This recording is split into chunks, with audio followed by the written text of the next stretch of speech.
And good evening. Welcome to the University of Dubuque football show for this Monday evening, first Monday of October.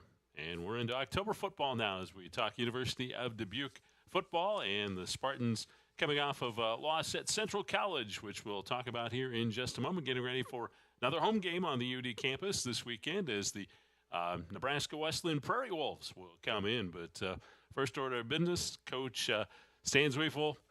Tough loss. Oh, man. I mean, there's no way to cut it other than a tough loss. And, Central College played a great game, and it was a tough day for the Spartans. Yeah, we helped them play their great game, and I don't want to take anything away from Jeff's football team and how they played because that was the best offensive game they've probably played in maybe the last 15 or 16 games. They were extremely efficient, especially on third down. They were able to make some plays. Their quarterback scrambled enough to really create us some problems on our pass rush, and they spread us out and were able to play a really good game. We didn't do enough things on defense to prevent that. On offense, we moved the ball really, really well. Tim, maybe our best offensive running game for sure this year. And the best our offensive line, that's the second game without a sack on us that we had. So that was impressive. But we turned it over. Casey threw 3 interceptions, and we had 2 fumbles, and they were able to convert, as we mentioned earlier, Tim, before we got on there, they were able to convert on 4 of those and put 28 points up off of turnovers. So that kind of sealed our fate. We had a number of times we were inside the 20-yard line, twice where we didn't score touchdowns, one on a fumble that with about 5 minutes left in the second quarter where we could have cut it to 21-17 and we fumbled. They went down and scored. And really, in many instances, Tim, that kind of sealed where we were. I was very concerned at halftime with our players that we weren't playing as hard as we could. And it's tough when you look up at the scoreboard and you're down 28-10 and 35-10. But one of the unique things I think about being a football player, Tim, is you get such limited opportunities to actually play in games, and you never want to throw those off. I always tell our guys the scoreboard isn't what you're playing about. You're playing about playing the game of football, and you just don't get a lot of opportunities during the season. You get 10 of them if you don't make the playoffs, and then after you're done, it's not like beer league softball or pickup basketball games. You're done playing football. And so we really try to tell our men how important that is. Mm-hmm. Started out well, took a 3-minute drive down the field. You opened with a football and then got a field goal out of it, so you had to feel pretty good about the start of the game. We did. We had a good, we scored on our first possession in 3 of our 4 football games, and we kind of felt we had a pretty good beat on what they're going to do. And I think we did the whole day, Tim. I really do. I think we had a really good game plan up offensively. Unfortunately, it didn't include 3 picks and 2 fumbles in our game plan, and that obviously took away 5 possessions where you got a chance to sort of score some points, and we did. But we drove it down, got ahead 3-0. Had we got a little bit closer, Tim, I had told our offensive staff we were probably going to go for it on 4th down because I had a feeling it was going to be a 28-35 type game for both squads, and I was wrong on that, obviously. But we kicked the field goal, and I'll be dang, they had a couple 3rd down conversions. They went right down the field. Man, it was way too easy, Tim, I thought, when they went down the field on their first possession and kind of set a tone for us. When you look at the stats, you mentioned 3rd down, and that's really where, Central was able to hurt you. They were 12 of 14. That kept your defense on the field, and on a hot day like it was, that was difficult. Yes.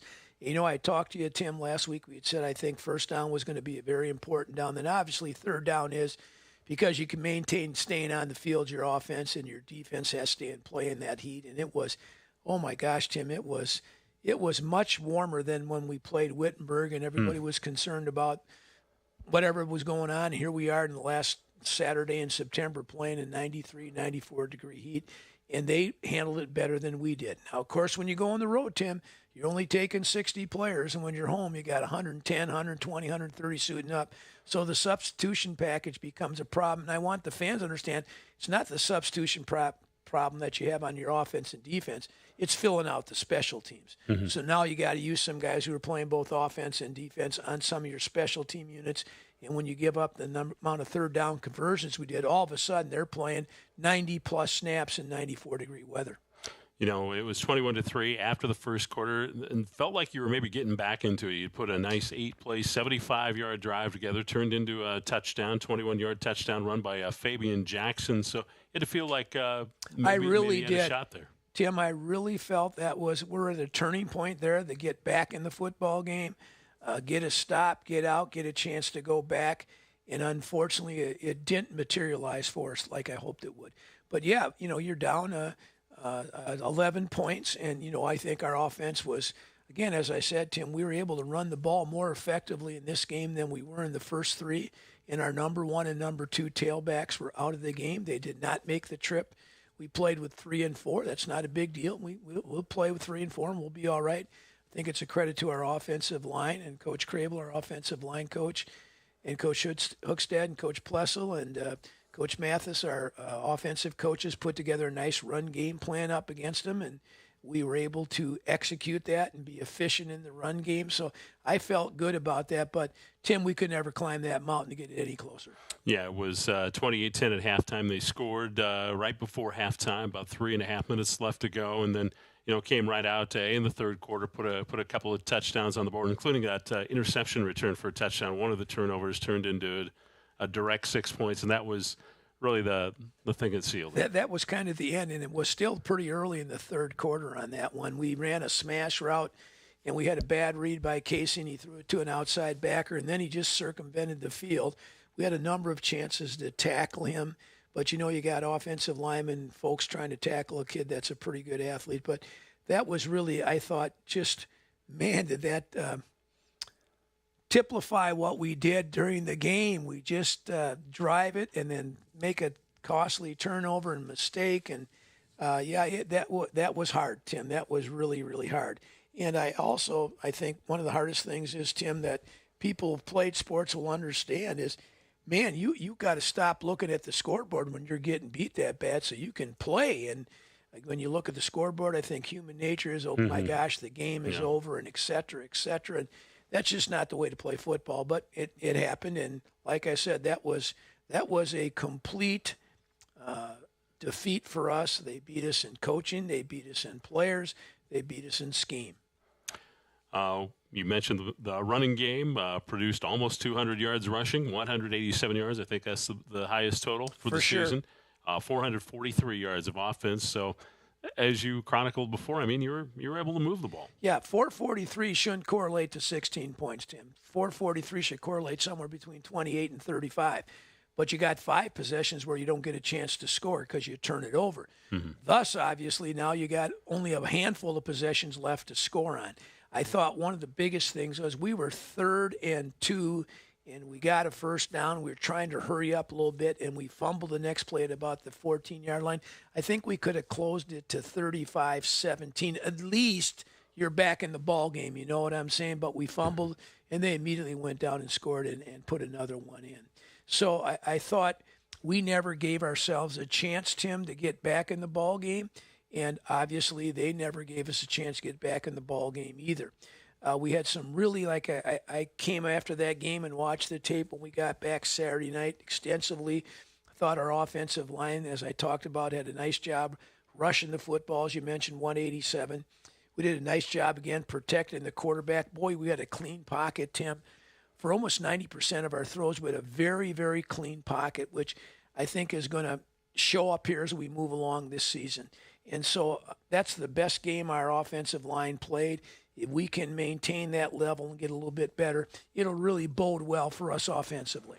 Conversely, Central 552 yards. Offense had 233 on the ground, 319 through the air, and like we said, very efficient on third down. What did you see from Central this year that was maybe different in years past? It reminded me of a couple years ago down there when they first went to this hurry-up offense, and they really get you the play of vanilla defense. And then their quarterback had a sensational game running, Tim. He had a sensational game. I don't know what his final stats was, but he was a leading rusher, I believe, for them. Was he not? 110 net yards rushing. Yes, so 110. 281. Yeah. I don't know. I didn't see the American Rivers Conference Player of the Week awards, but that's, you would think he very well could be. what he did is he intelligently scrambled, and he got 7, 8, 9, 10, and then they had a little scheme where they faked a jet sweep, and he ran what we call a quarterback power, and they just really did a nice job of scheming us in that. And so as a result, that guy got a lot of the first downs, and now all of a sudden you got to play more people in the box, and then they're throwing the ball on the perimeter. So they did a very good job, and as I mentioned, we allowed them to be on the field so long, and we got more tired as the game progressed. And again, they did a very good job offensively. Final score ended up being 55-16, Central winning, and University of Dubuque getting their first loss in conference play. So you set it 1-1 on the season, Coach. And like we talked last week, all those wins, all those losses are so valuable, and so it's tough to rebound from, but you have to know there's a lot more season. Yeah, as I told the guys after the game, I could rant and rave and blame this and blame that. Hey, we got 6 games left. The next game is Nebraska Wesleyan. That's where we got to put our focus. And again, Tim, I always say this, and I'll say it again. I thought we'd be 2-2 at least at this point in time. We're 1-3. The 1 point Wittenberg loss is a big loss. I didn't think that we would play this poorly at Central, but we did. So now our only alternative is we better move along, get ready for Nebraska Wesleyan, because you sure as heck don't want to be 1-2 in the conference, because now you're in a position where it's really, really difficult to get back in the race. Let's talk a little bit about the opponent coming up this Saturday, since you brought up Nebraska Wesleyan, as you turn the page and look at game number 3 on the schedule. And Nebraska Wesleyan's a team that's feeling pretty good about themselves. We were looking in the record books, and this is the best start for them by far since they've joined the Iowa Conference and American Rivers Conference. Yeah, I'm really happy for Brian. He's one of the good guys in our league, older gentleman like me. Just he's 4-1, first time he's been there. That he's got 2 conference wins, or 3 conference wins, 3-1, isn't he? 2-1. 2-1. 2-1, 4-1 on the season. But those 4 wins are the most they've ever had in a season since joining the league. Great start. And they've got a new defensive coordinator playing a little bit better defensively than a year ago. But I said to you, Tim, what I really think they're going to be is a very energetic, energized, confident team coming in. And so that'll present some problems for us. We had their number, but it's got nothing to do with this year. I think we have to go ahead and reset and refocus and get back to playing our type of football, and we need this win really bad on Saturday. But they're going to be a very confident and a very good football team at 4-1. They're coming off of a victory over Luther College, 35-10. Also a conference win over Simpson, 21-13. Their one loss in conference play was a bad loss to Co. And then non-conference wins at Austin in Texas, Mayville State. Those were their other non-conference victories. And as you've what you know about them this season, what do you see? First, I talk about on their defense. They changed coordinators on the offseason, and the new guys coming and playing a 4-2-5 defense. Just for the fans, that's 4 down linemen, 2 linebackers, and 5 defensive backs. So putting a little bit more speed on the field than they have in the past. Presents a very flexible defense. They can play one coverage to one side and a different coverage to the other. We call that split coverage. So they can give you some alignment problems and some confusion in that. But what they're really trying to do is get more speed on the field and have better athletes on the field. It has worked out for them very well in the first 5 games. Secondly, their quarterback's a senior. He's been a very accurate thrower. Their offensive line by far, Tim, is the best offensive line they've had since they've come in the league. A number of seniors in that offensive line, but they seem to be playing better as a unit than they did a year ago when we played them, and they do score some points. They've got a nice receiving core, and they have a running back that's either second or third in the conference in rushing. So they're just playing better football, Tim, and they've probably made some changes in their schemes that have made them better. And I think they're playing – we've always thought that they play really, really hard, and that continues to be one of their trademarks. I was just looking at their stats before the show, and they're averaging about 367 yards offense, most of it on the ground. Yes. They are trying to run the ball.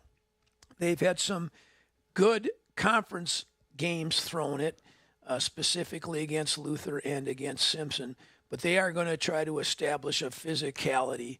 And, when people look at our game against Central, I would assume they're going to, hey, these guys just gave up 300 yards plus rushing. Let's see if we can run the ball on them.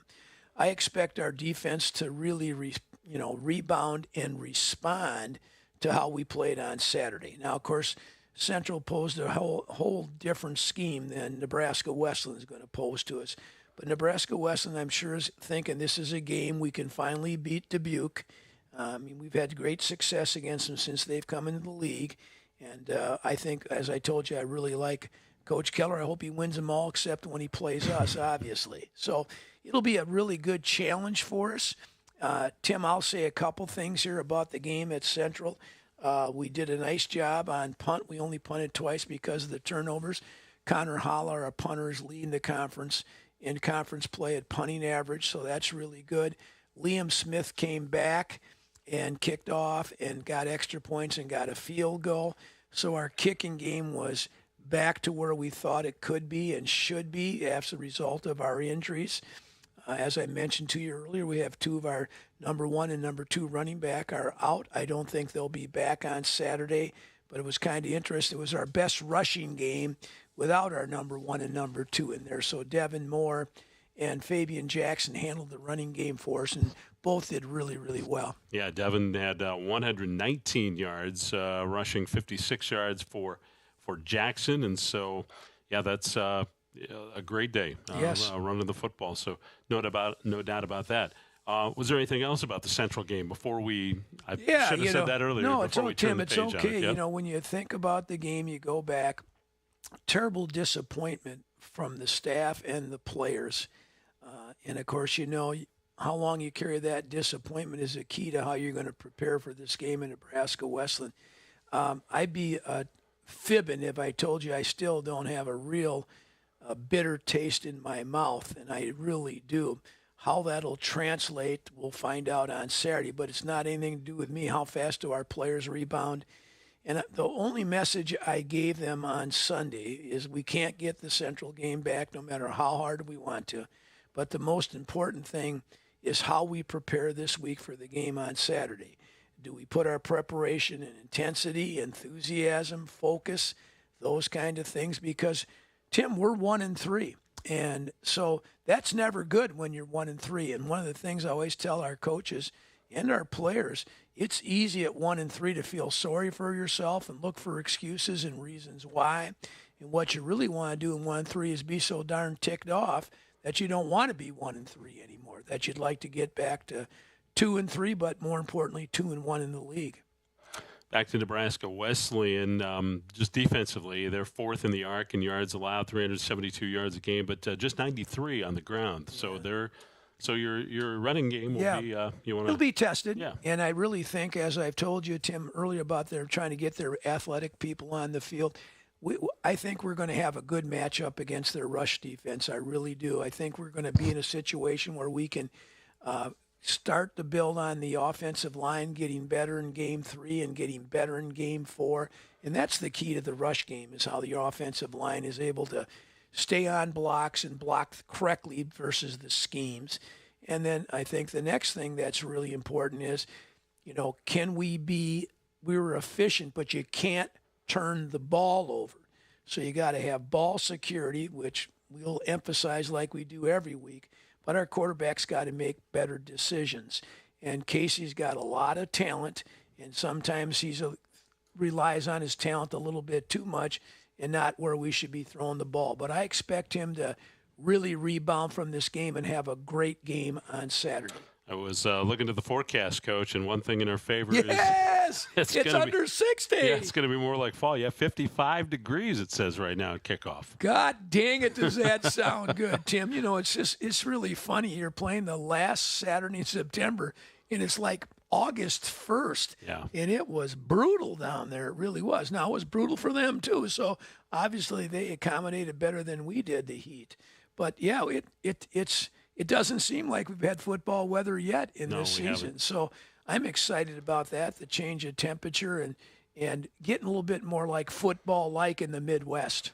So for fans coming, you might want to bring a jacket if you're going to come to Chalmers Field and watch the Spartans. Let's hope we this heat them Saturday. up so they don't need a jacket, my friend. But it's going to be exciting, Tim. It really is. 1 o'clock kickoff. You know, Coach, before we let you go, one thing I wanted to talk about, and I didn't mention this before the program, Yes. but I've talked about this before with you, is the strength and conditioning program. Yes. The University of Dubuque. There might be some future Spartans watching the program and want to know about some of the ins and outs of Let me talk. college. Let me talk a little bit about that in detail, Tim. The biggest, obviously, the weight program in college is the off season is the most significant. We lift 4 days a week in our strength program on the off season. And the in season, because of the hours that you're restricted by the NCAA and hours you can have contact with your players, you've got meetings, you've got practice, and then you've got your strength and conditioning program. Coach Cole, Sidney Cole, is a former soccer player here, is our head strength coach. He does an outstanding job with our kids. During the season, we lift on Sunday nights from approximately 6:50 to 10 with 3 different groups going in. And then we have a Tuesday a.m. lift that fits into their schedules. Some are lifting at 6, some at 7, some at 8, some at 9. That program in the in-season is a maintenance program. We're not necessarily trying to gain any strength or power during that time. We're trying to maintain what we've got.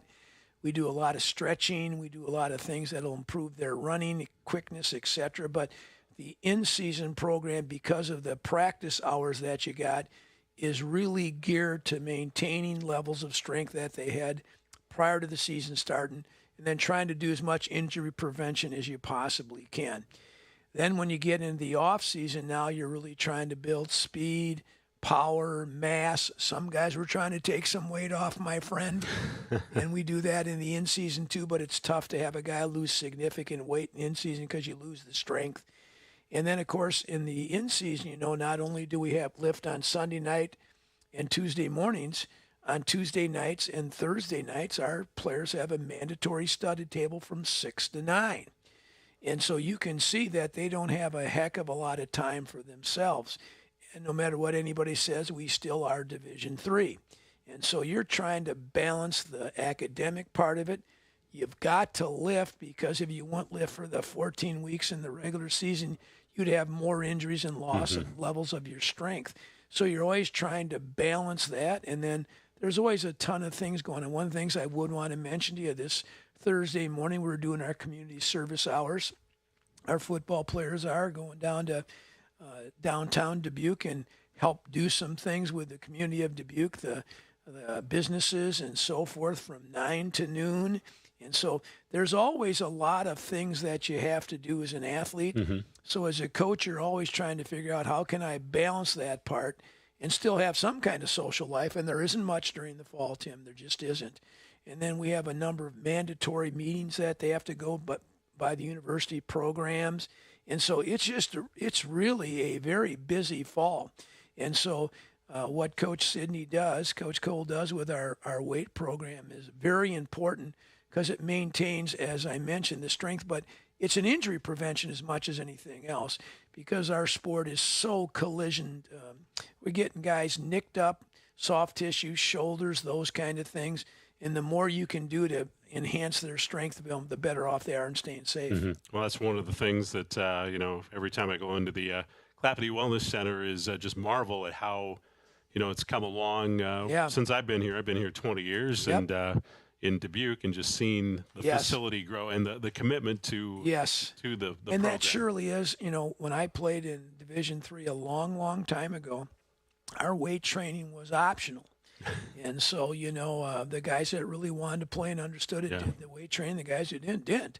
And now you can't be optional anymore. It's one of the biggest differences. It is. But you can't force them either. I want to make sure they're listening, because Division III, it's still an optional, but it's more structured than it was when I was playing. And then, of course, obviously, you just want to do as best as you can to allow those kids to develop. And, of course, when you talk about a freshman now, when he gets that in-season, off-season program, that's about 40 lifts during the year. So that ends up being really huge in his development. Thanks for the insight. I was curious about that. I'm sure some of our viewers were as well. A little insight into college football, Division III, and the strength and conditioning program and other elements of college football that folks don't realize. The academic study table, our Academic Success Center, does such a great job in providing assistance not only to our football players but to all our students. And we often think that this is another thing that wasn't back 20 years ago being used, is you didn't have the academic support services that you have now. And again, like anything else, that's another time element that the student athlete and the coach has to balance so that nothing becomes out of whack. And I always say to the thing that suffers the most, I think, for a football player in the fall, Tim, is their social life. And that's just the way it is. The only night they really have off is Friday and Saturday nights. And, of course, Friday you're not having off because your game's the next day. Saturday's really the only day they have something that they have to do for either academics or athletics. So it's a very time-consuming thing to be an athlete. Coach, we appreciate your time. Anything else about Nebraska Wesleyan this Saturday before we let you go? 1 o'clock kickoff at Chalmers Field. Best Nebraska Wesleyan team we have faced in the years that we have played them. It's going to be an exciting game. I'm really expecting our team to rebound, not only talking on the football field, but just playing with a little bit more enthusiasm, a little bit more intensity on Saturday. Coach, we'll let you go, but I know I'll be excited to watch the Spartans again with Jim Cloran. He'll be in the booth with me as we broadcast the game with the video at udspartans.com. Thanks for joining us, and we'll check in with you next Monday evening at 5 o'clock. Always my pleasure, Tim. All right, that is Stan Zwiefel, head football coach at the University of Dubuque, joining us here on udspartans.com, and we'll have football on Saturday again, about a 1 o'clock kickoff at Chalmers Field as the University of Dubuque takes on Nebraska Wesleyan. Have a great rest of your Monday evening. I'm Tim Larry.